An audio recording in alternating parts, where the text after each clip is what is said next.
Hello everyone. तो अब हम देखेंगे एलोट्रॉप्स ऑफ कार्बन। तो चलो शुरू करते हैं।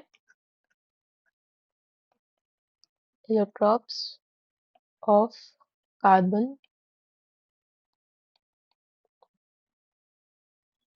सीसी बॉन्ड जो है वो काफी ज्यादा स्ट्रांग होता है। CC bond is very strong and in सब एलोट्रॉप्स में सीसी बॉन्ड ही बनता है। तो जैसे एक वैसी चीज बता रही थी कि सीसी बॉन्ड बनता है इन एलोट्रॉप्स में और वो काफी ज्यादा स्ट्रांग होता है। तो कार्बन की काफी ज्यादा एलोट्रॉपिक फॉर्म्स होती हैं। many allotropic forms which you will see in these videos. Tropic forms which are दो तरीके की होती है। पहली तो है crystalline and second one is amorphous. तो क्रिस्टलाइन में दो वेल नोन जो हैं, two well known, those are diamond and graphite. Amorphous में एक तो फ्यूलरीन आ जाएगा और कुछ और एलोट्रोपिक फॉर्म्स है जो हम बाद में देखेंगे। तो अब सबसे पहले देखते हैं diamond.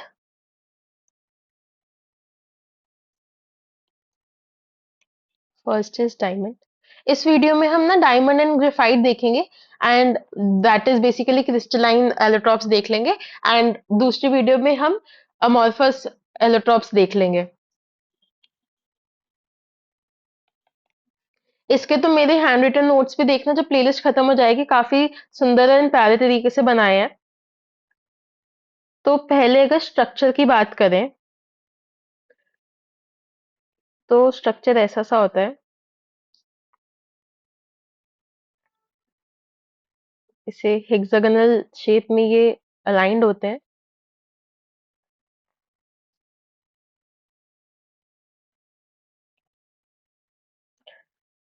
Bond length is 154 picometre. थोड़ा आइडिया रहता है इसकी बॉन्ड लेंथ का तो अच्छा रहता है, मतलब एज सच ऑब्वियसली डायरेक्टली वो ये नहीं पूछेंगे चलो वैल्यू बताओ। देन इसका फर्दर ऐसे बॉन्ड्स होते हैं। सादे कार्बन के ऑब्वियसली चार बॉन्ड्स होंगे।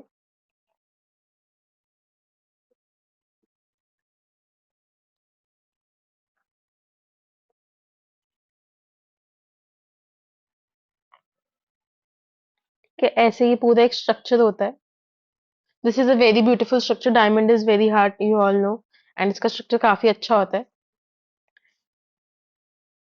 पहले कुछ स्ट्रक्चर के बारे में कमेंट्स कर लेते हैं। क्रिस्टलाइन लैटिस है, अभी ऊपर ही देखा हमने। पहली चीज तो ये कि it is crystalline lattice.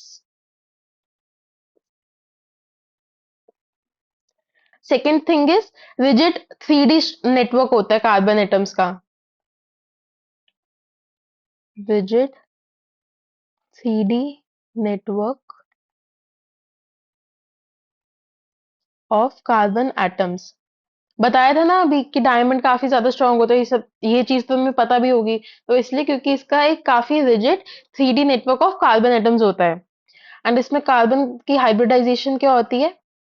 sp3 hybridisation.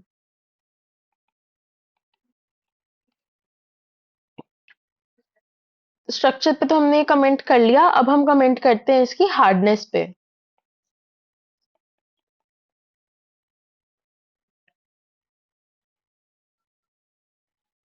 This is it's property, मतलब कि काफी ज्यादा हार्ड होता है।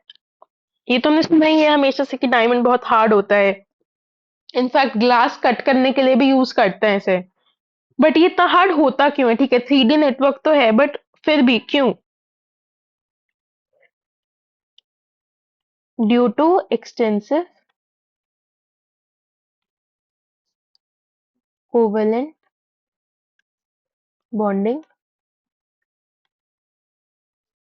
विच इज डिफिकल्ट टू ब्रेक। हैरानी होगी ये सुनकर, पर इसका हाई मेल्टिंग पॉइंट है, although this is a covalent compound. Although covalent compound, reason यही है इसका। तो कोवेलेंट नेटवर्क्स तो बहुत लोग बनाते हैं, बट कार्बन का स्पेशल इसलिए क्योंकि इसकी कोवेलेंसी 4 है। तो ये इतना ज्यादा एक्सटेंसिव नेटवर्क बनता है ना कि इसे बहुत ही ज्यादा मुश्किल है ब्रेक करना। तो अब इसके यूजेस देखते हैं।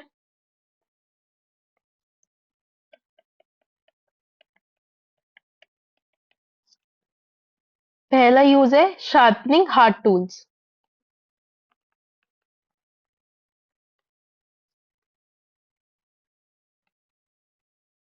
Next one is making dice.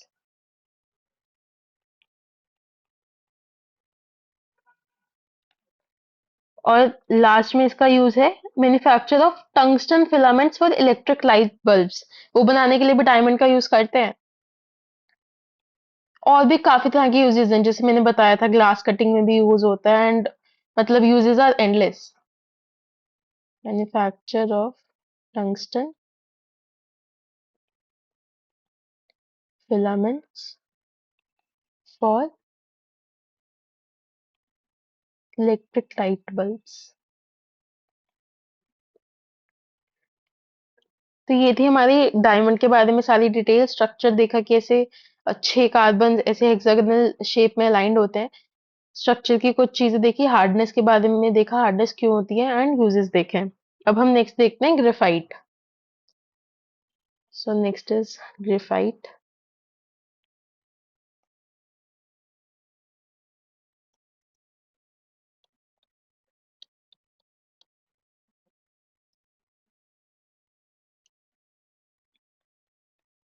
तो इसके लिए भी जैसे हमने डायमंड में देखा था ना, पहले उसका स्ट्रक्चर ड्रॉ करा, देन उसके बारे में चीजें देखी, वैसे ही करते हैं। तो इसका स्ट्रक्चर देखो काफी इंटरेस्टिंग है। इसमें भी कार्बन ऐसे हेक्सागोनल शेप में अलाइंड तो है, बट ऐसे शीट फॉर्म में। तो एक लेयर तो हो गई कि ठीक है ऐसे अलाइंड है।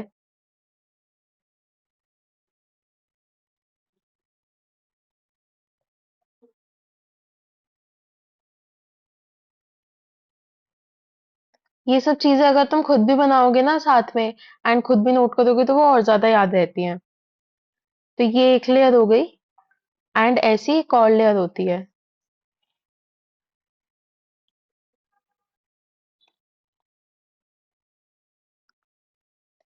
ठीक है। तो इनके बीच में क्या होता है, ऐसे बस फोर्स मतलब फोर्स ऑफ इंट्रैक्शन होते हैं। फोर्स ऑफ अट्रैक्शन होता है यहाँ पे। तो इसका ऐसे शीट लाइक स्ट्रक्चर होता है, मतलब एक के ऊपर एक शीट ऐसे रखी हुई है, कुछ ऐसा मान लो। इस वजह से इसका मतलब नेचर काफी स्लिपरी होता है, क्योंकि ये दोनों के बीच में कुछ फोर्सेस ज्यादा स्ट्रांग तो नहीं है, बॉन्ड तो नहीं बन रहा है, बस फोर्सेस ऑफ अट्रैक्शन है। तो इस वजह से ये काफी स्लिपरी टेक्सचर का होता है। क्योंकि ये जो यहाँ पर है, ये है वंडरवॉल फोर्सेस। केमिकल बॉन्डिंग में पढ़ते हैं। Van der Waals forces between layers. ये इसकी लेंथ होती है 340 पिकोमीटर, और इसकी होती है 141.5 पिकोमीटर। मतलब लेयर्स के बीच का जो डिस्टेंस है, दैट इज मतलब 2 टाइम्स ऑफ बॉन्ड लेंथ से भी ज्यादा, विच इज ऑल्सो इंटरेस्टिंग। ठीक है, तो ये चीज काफी इंपॉर्टेंट है, इसका शीट लाइक स्ट्रक्चर। अब स्ट्रक्चर पे थोड़ी बातें करते हैं।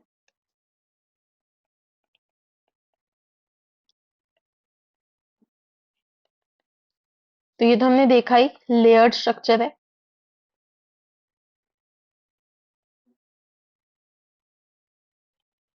And each layer being composed of hexagonal rings, ये भी हमने अभी बात की।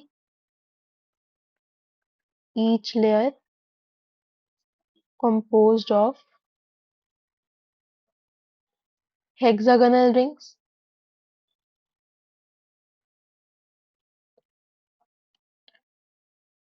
देन नेक्स्ट चीज क्या थी, Layers are held by weak van der Waals forces.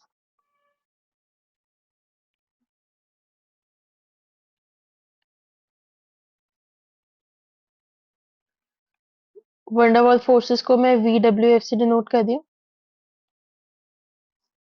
And carbon के यहाँ पे हाइब्रिडाइजेशन क्या है, तुम देखो यहाँ पे कार्बन 1 2 3, ये 3 बॉन्ड बना रहा है, तो कार्बन की होती है sp2 हाइब्रिडाइजेशन। अब तुम कहोगे कि फिर फोर्थ इलेक्ट्रॉन बॉन्ड नहीं बना रहे, तो फिर मतलब लाइक ये तो ठीक नहीं है, कार्बन तो जो है वो 4 बॉन्ड बनाता है।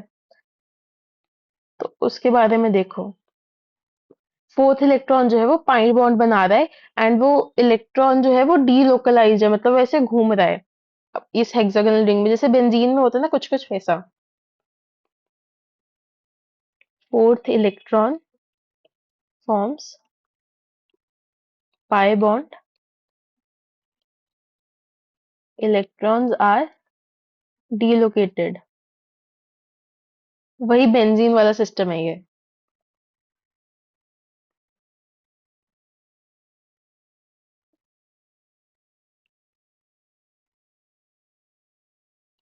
ठीक है, बेंजीन में तुम्हें याद होगा ना, ये स्ट्रक्चर होता है, देन उसके जो ऑर्बिटल परपेंडिकुलर टू प्लेन होते हैं वो पाई बॉन्डिंग करते हैं, तो इस पे भी एकदम ऐसा हो रहा है।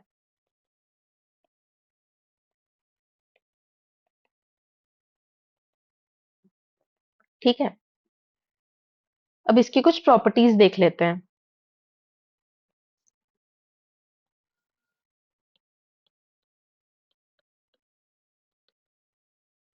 एक तो इसके पास मोबाइल इलेक्ट्रॉन्स है, वो तो दिख ही रहा है, mobile electrons therefore conduct electricity along the sheet, conduct electricity along the sheet।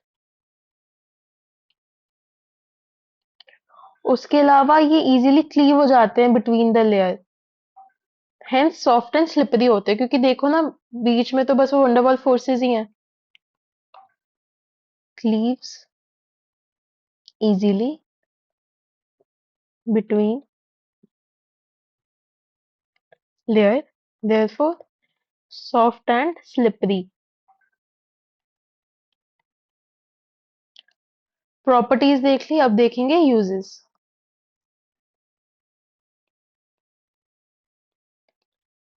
So uses वैसे तो काफी सारे हैं, बट इसका जो मेन सबसे इंपॉर्टेंट यूज है दैट इज कि इसे as a dry lubricant use करते हैं in machines running at high temperature. Dry lubricant in machines running at high temperature. एक और इम्पोर्टेंट बात है कि oil can't be used at that temperature, इसलिए तो इसकी यूसेज इतनी ज्यादा है हाई टेम्परेचर पे, वरना लुब्रिकेंट कैसे किसे यूज करें, can't be used.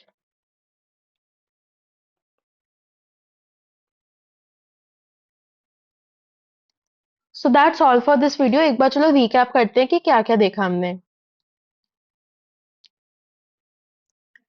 Allotropes of carbon हम देख रहे हैं, मेनी एलोट्रॉपिक फॉर्म्स एग्जिस्ट करती हैं इसकी, मेनली 2 टाइप्स की होती हैं, क्रिस्टलाइन एंड अमorphous फॉर्म।